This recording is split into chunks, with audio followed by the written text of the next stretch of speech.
पंजाब के जालंधर से लगभग 55 किलोमीटर दूर एक जगह लगती है जिसका नाम है महसामपुर।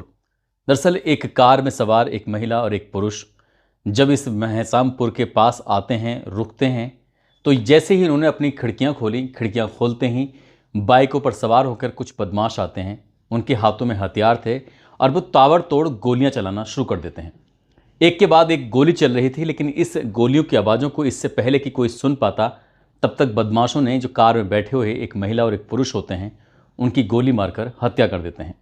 अब जैसे ही लोग मौके पर पहुंचते हैं, शोर मचता है, तो जो बाइक सवार बदमाश होते हैं वो तो मौके से भाग जाते हैं, लेकिन कार से उतरे हुए वो महिला और वो पुरुष वो दोनों ही मर जाते हैं। लेकिन एक मौत और यहाँ पर होती है। दरअसल महिला गर्भवती होती है और उसके पेट में एक बच्चा पल रहा था, वो भी मर जाता है अपनी माँ के साथ। मरने वालों में एक व्यक्ति जो होता है वो दलित होता है और जो महिला होती है वो जाट समुदाय से बिलोंग करती थी। दरअसल संगीत की दुनिया का वो बेताज बादशाह होता है और पंजाब में आज तक उसके जैसा कोई सिंगर पैदा नहीं हुआ है, ऐसा दावा किया जाता है। दरअसल ये कहानी है जट्टों के गढ़ में एक दलित जो कि राज करता था, जिसको आज भी लोग उतना ही प्यार करते हैं जितना क्या उसके जीते जी प्यार क्या करते थे। आदाब, नमस्कार, सत श्री अकाल। मैं उस्मान सैफी। आज की जो सच्ची घटना मैं आपको सुनाने जा रहा हूँ, ये सच्ची घटना है पंजाब प्रांत का एक जगह है, एक शहर है लुधियाना, और इसी का ही एक पिंड है डूगरी। बात कर रहा हूँ 21 जुलाई 1960 की।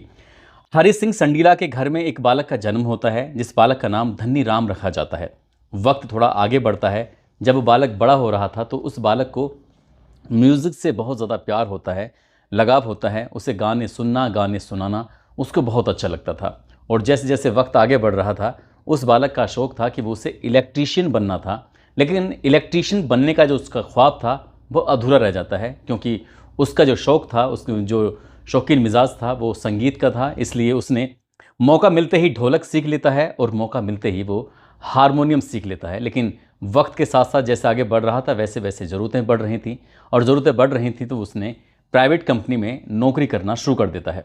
अब वो एक मिल में, जो कपड़े की मिल होती है, उसमें काम कर रहा था, और काम करते करते तुम्बी भी बजाना सीख जाता है।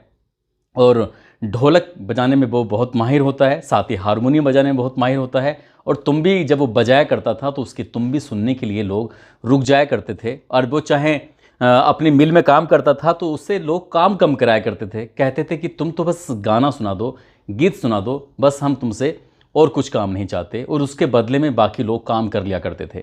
धीरे धीरे जैसे जैसे उसका वक्त आगे बढ़ रहा था, उसकी उम्र बढ़ रही थी। साल 1978 की आसपास की ये बात है। उन दिनों में एक नाम बड़ी तेज़ी के साथ चर्चाओं में था, उसके गाने बहुत ज़्यादा मशहूर थे पूरे पंजाब में, सुरेंद्र शिंदा। और दूसरा एक और नाम होता है कुलदीप मानक। दरअसल ये उन दिनों पंजाब में राज किया करते थे। इनके गाने घर घर में गाया जाया करते थे, घर घर में सुने जाया करते थे। एक दिन ये व्यक्ति, यानी कि जिसका नाम होता है हरि सिंह संडीला का जो बेटा होता है धन्नी राम, जिसको लोग धीरे धीरे आगे चल के धन्नी राम के नाम से कम और उसको अमर सिंह के नाम से जानने लगे थे। अमर सिंह एक बार जाता है सुरेंद्र शिंदा के पास और जाकर कहता है कि मैं कुछ गीत लिखता हूँ, गाने लिखता हूँ, क्या मैं आपके लिए कुछ गाने लिख सकता हूँ? तो जैसे ही शिंदा ने ये बात सुनी, शिंदा ने कहा कि ठीक है, तुम गाने दे देना, मैं देख लूँगा। एक नाम और था जो बहुत तेज़ी से उभर रहा था, वो नाम था गुरदास मान का, जो कि इस संगीत की दुनिया में अपना करियर बनाना चाहते थे। अब शिंदा के लिए उन्होंने गाने लिखना शुरू कर दिए। शुरुआत में तो वो ना नकुर कर रहे थे, लेकिन शिंदा ने जब उनके लिखे हुए गीतों को स्टेज पर गाना शुरू किया तो लोगों ने उनके गानों को बेइंतहा पसंद करना शुरू कर दिया और इनकी ये जोड़ी बनने लगती है। यानी कि ये गीत लिखा करते थे अमर सिंह और शिंदा उनके गानों को गाया करते थे। 2 साल तक वो काम करते हैं, लेकिन 2 साल के बाद इनकी जोड़ी टूट जाती है। जोड़ी टूटने की मुख्य वजह ये थी कि जितने गाने लिखते थे, गानों के बदले में जो पैसे मिलते थे उससे घर का खर्च नहीं चलता था और गरीबी में जीवन बीत रहा था। तो इसलिए वो करें तो क्या करें।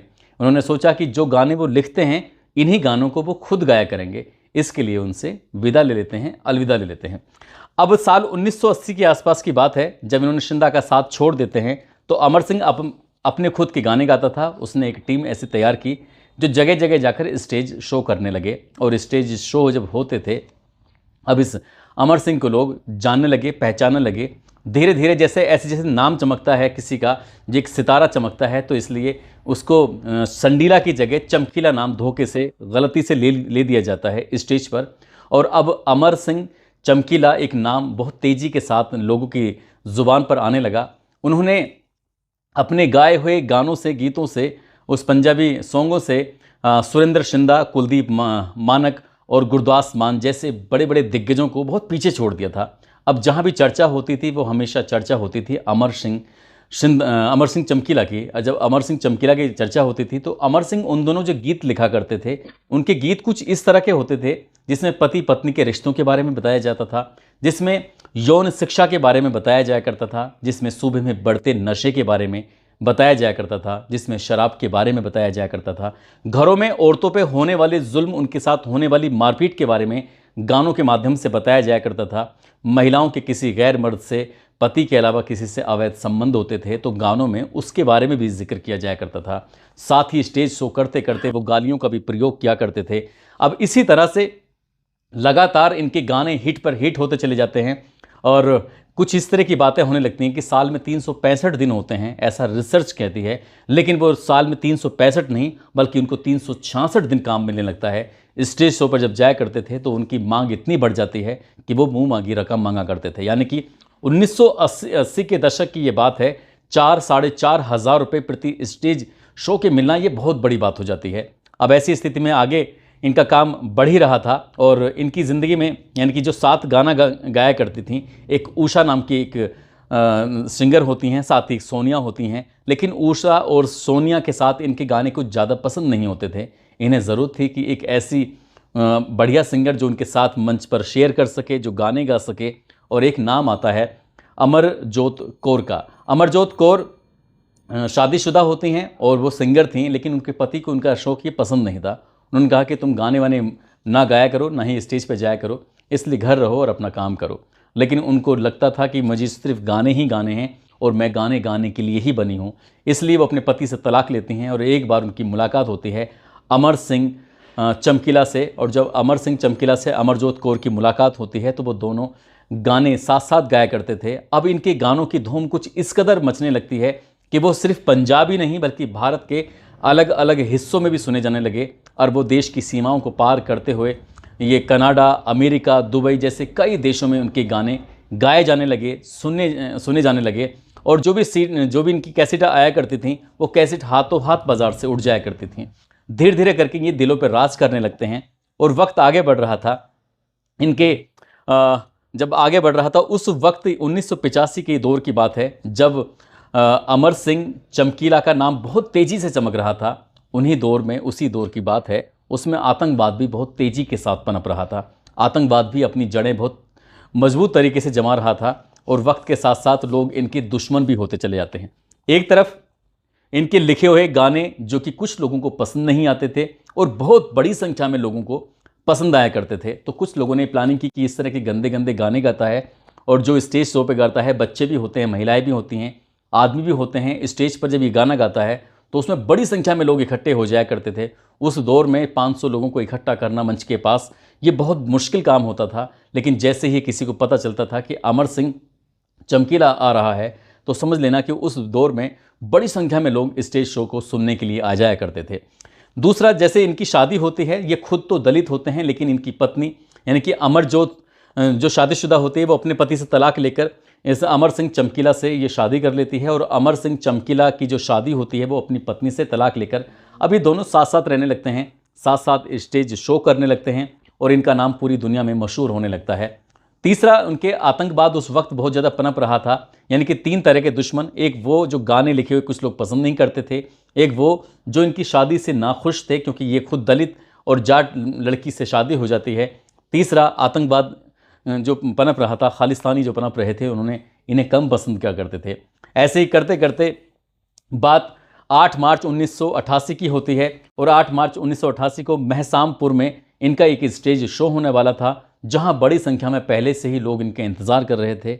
ये अपनी कार से जाते हैं, कार में इनकी पत्नी अमरजीत कौर भी बैठी हुई थी और अमर सिंह चमकीला बैठे हुए थे। दोनों खुशी खुशी वहाँ जा रहे थे। जैसे ही महसामपुर के पास इनकी गाड़ी जाती है, गाड़ी रुकती है, गाड़ी की खिड़कियाँ खुलती हैं और ये उतर ही रहे थे कि इसी बीच में दोपहर के 2 बजे के आसपास का वो वक्त था। बाइक सवार कुछ बदमाश आते हैं और देखते ही देखते ताबड़तोड़ इन पर गोलियां बरसाना शुरू कर देते हैं। और जब तक गोलियां चलाते हैं, जब तक क्या इनकी मौत नहीं हो जाती। बहुत कम लोग जानते थे कि जो इनकी पत्नी है वो प्रेग्नेंट होती है और उनकी भी मौत हो जाती है। साथ ही उनके पेट में पल रहे बच्चे की भी मौत हो जाती है।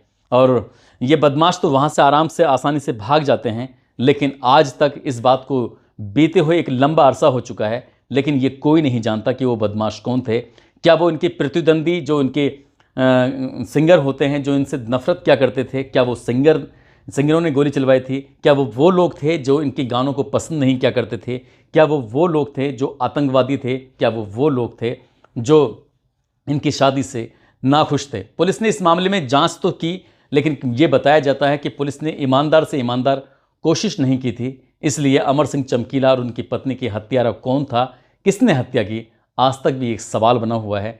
आज तक भी इसका कोई जवाब नहीं मिल पाया है। इन्होंने लगभग 200 और भी गीत लिखे थे, जिन गीतों को ये अपनी आवाज़ नहीं दे सके थे, अपने बोल नहीं दे सके थे। उनके मरने के बाद ये 200 गीत जो लिखे हुए थे उनको गाया जाता है और वो गाने भी बहुत ज़्यादा पसंद किए गए थे। अब बताया जाता है कि इनके ऊपर एक फ़िल्म बनी है और जो कि नेटफ्लिक्स पर रिलीज़ भी हुई है। और इस फिल्म में दिलजीत दोसांझ एक कलाकार हैं जो बहुत अच्छे गाने गाते हैं, वो एक्टिंग भी क्या करते हैं। तो अमर सिंह चमकीला का जो किरदार है वो दिलजीत दोसांझ ने उसको फिल्माया है। साथ ही जो अमरजोत कौर का जो किरदार है वो परिणीता चोपड़ा ने उसको फिल्माया है।